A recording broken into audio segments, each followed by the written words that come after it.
right, everybody. Good morning. Good morning. How are you doing? How are you feeling? Welcome to Family Morning Transformation with yours truly, DMPSpeaks. Welcome to this morning session for families. I'm here for you and your family. I'm here to help you get back what you have lost. Many of you have lost out because your family has been dealing with so many situations and you've been searching, trying to find some help. Well, I am here as your family coach, your personal development coach for your family, to develop you all individually, to bring you back together holistically. So welcome to the morning session with yours truly, DMP Speaks. I am a speaker and a coach, soon to be author. I am a Christian Council Board certified, and I'm here to help you. I need you guys to do me a favor. Please share this with someone, because I believe that what I have for you is going to be a help, but you are the only one that can really say, DMP Speaks, this is going to help me. But because of the research and the prayer, and I know this is my God-given assignment to counsel and coach your family, I believe what I have is going to be helpful this morning. And I hope that you guys are feeling well. What we're going to talk about on today, and again, please share this with someone. Share this with your family member. Share it with a friend. Share it with a colleague. Share it with your professor. Share it with some people at church. Share. We're going to talk about how to resolve huge arguments in the home. Now, outside the home. So that's another session for another day. But we're going to talk about how to resolve these huge, chaotic arguments that you are still having inside of your home. Now, huge arguments, let's be honest, they start with a misunderstanding. A lot of people have a misunderstanding. They have missed the understanding. I'm not trying to play wordplay, but if you think about it, if you understand something, so you're going to be a little bit better to have the conversation, right? Find a resolve, but you have misunderstanding. So when that person was talking, that family member was talking, you missed out on the understanding of them. So you started to what?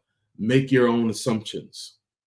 A lot of us have our own assumptions, and then the other person or the other family member, like we're saying, because we're focused on families, they have their own assumptions. And a lot of times when you have misconstrued assumptions from your side and misconstrued assumptions from the other side of that family member's thought process, you missing each other. You're constantly missing each other.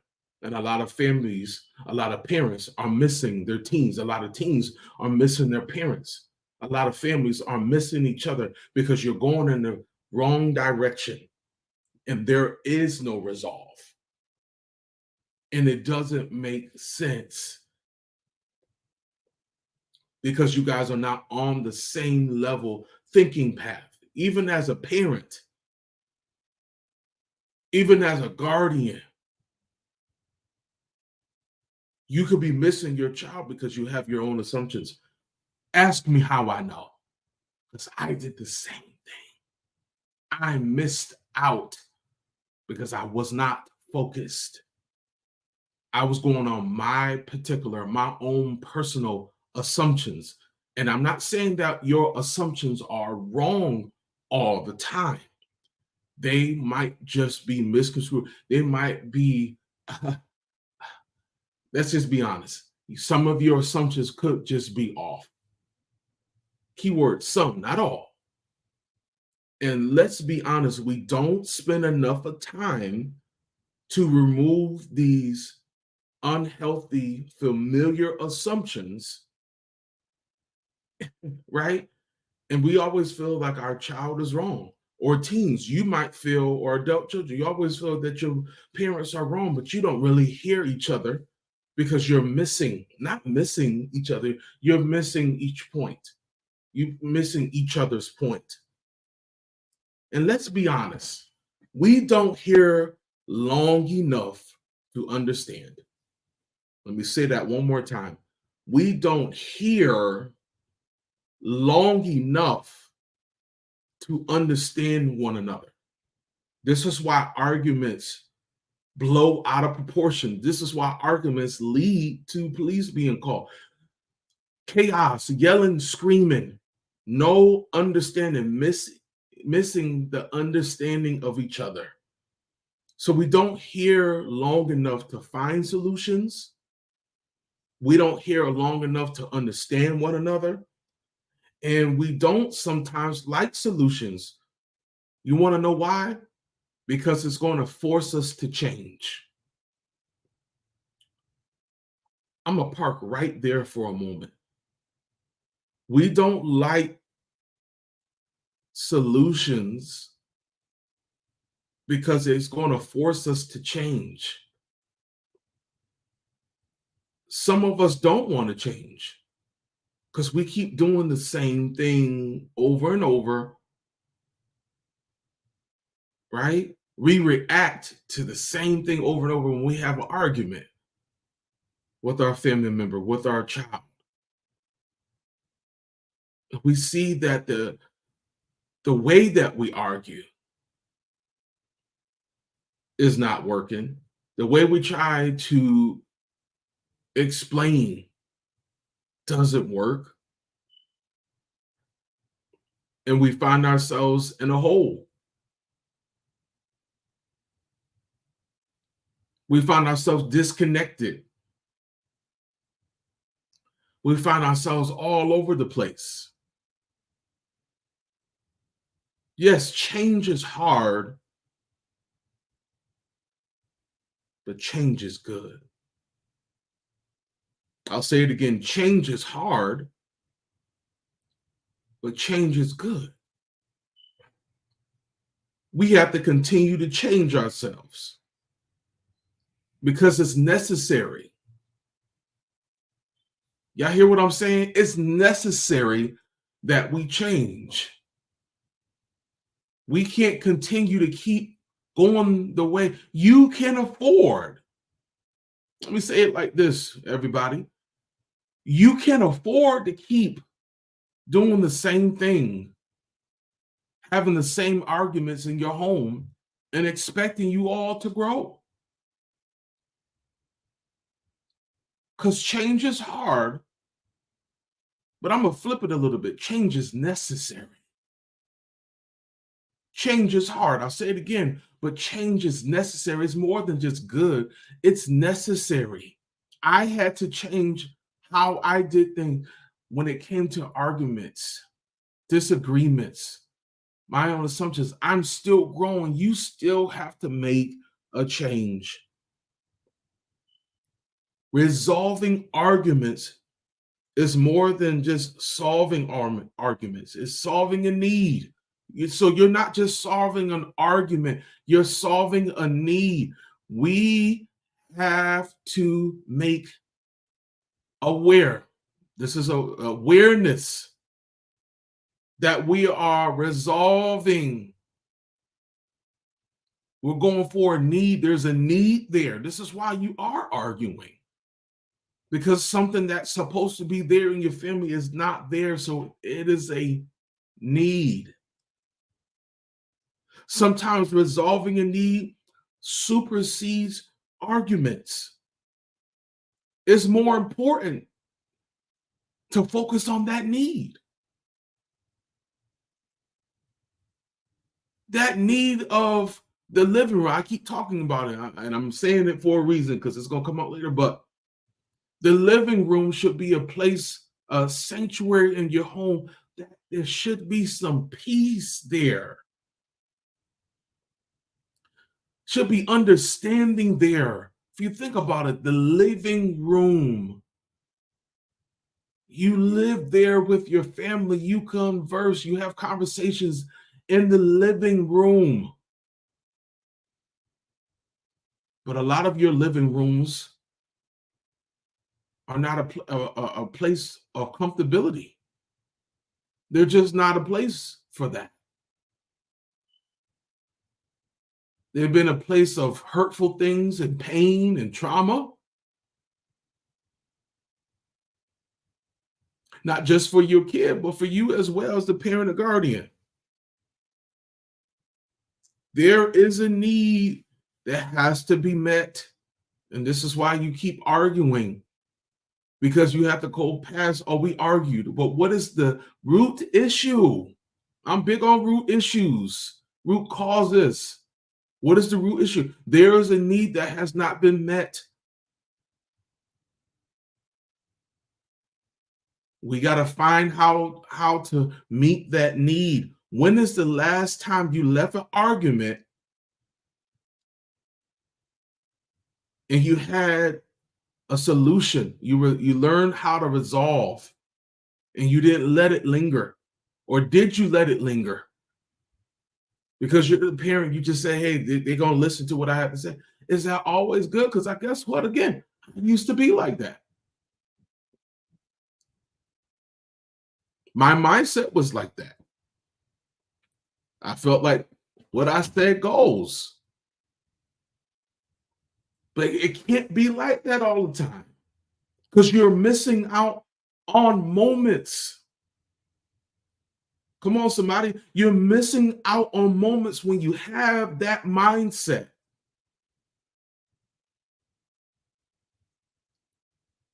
You're not finding solutions. You're keeping up the problem. The need is not being met because you guys are missing. Like I said in the beginning of this morning session, you're at crossroads, but you keep missing each other. When you have an opportunity to resolve, you're not even trying to in your family because you're so angry. You're so combative. There is no solution. But your solution is you got to meet the need. And is that argument worth losing your son? Is that argument worth losing your daughter? Is that argument losing? It costs too much to lose your wife. It costs too much to lose your husband, to lose that access. It costs too much. So we have to get out of self. You might say, what is self, DMP speaks? Stop being so self-defensive. Self-defense, you're always so defensive. Your heart is closed. Your mind is closed. Your thoughts are closed. You got to get out of self-denial. There's a problem. There's a problem with your communication, and you don't want to do anything about it because you feel like, oh, here's the light. Here's the light. It's going to shine. Let me get this light out so I can put this out. It's a flashlight. There's a light that has to come on your situation, but you don't want it to come on your situation. You don't want it to come on to you because you know there are certain things that you need to change. You don't want to do it. And this is not a regular term, but self-forcing. You're forcing your thoughts on your family without listening, without being vulnerable enough to hear. Come on, somebody. But I want you to do these 3 things, and then I'm done. If we want to resolve these arguments, and I gave you a lot today, but if we really want to resolve these things, I told you 3 things that you have to get rid of. Let me tell you 3 things that you need to add on. You need self-control. That's number 1. You need self-control. What is self-control in the argument? Don't let how you feel overtake you. Maybe you gotta say, hey, we'll come back to this. We're not seeing eye to eye, and I don't want to end the night like this. So I'm gonna have, you don't have to say it out loud, but you want to say to yourself, I don't want to keep arguing like this. I need to have better self-control. And then in my program, I talk about that. Self-discipline. You know what they said triggered you. So not only just having self-control, you need self-discipline. I'm not gonna place myself back here again. And you need self-confidence. What's self-confidence? Yes, you need self-confidence to know, hey, I can do this. I don't have to keep having these huge arguments. We can find a resolve. I have to have some self-confidence to know we don't have to keep arguing like this in our family. I don't have to keep arguing with my child. I don't have to keep arguing with my spouse. Our family doesn't have to go through this, but I have to have some self-confidence, some self-discipline, and some self-control. Because every argument can't continue because it's breaking your happy home. Even if your home is not fully happy right now, there are certain things that you got to be able to do. And we have to be able to remove ourselves and our own personal desires so that our arguments don't become bigger than the problem. Does that make sense? And as I close, there is a family out there right now. You know you need this program. You know you need these 12 sessions to transform your family. You recognize today, hey, DMP Speaks, you on something right now. I'm nervous, but I know you got something. You got to take a step in the right direction. Because when you take the step in the right direction for your family to be transformed, for however you used to do things, however you used to conversate and communicate with one another, and you see that it wasn't working. It is a time for a change. It's time for a change. It's time for a change. And the only way that you're changing, and the only way that your family is going to change, you got to take a step. And the first step is I want you to click on the link. I want you to sign up for this program. Let's see how this program can really transform your life. 12 sessions to help you. 12 sessions of getting deep down to the root issue. 12 sessions to change your family's life, not just for a little while, but for the rest of your life. I believe that you can do it, and I believe every family deserves transformation. Guys, thank you so much for your time. Please share this with someone. I will be back on tomorrow at 7:30 a.m. This is your boy, DMP Speaks. I'll see y'all tomorrow. Y'all be blessed. Love y'all.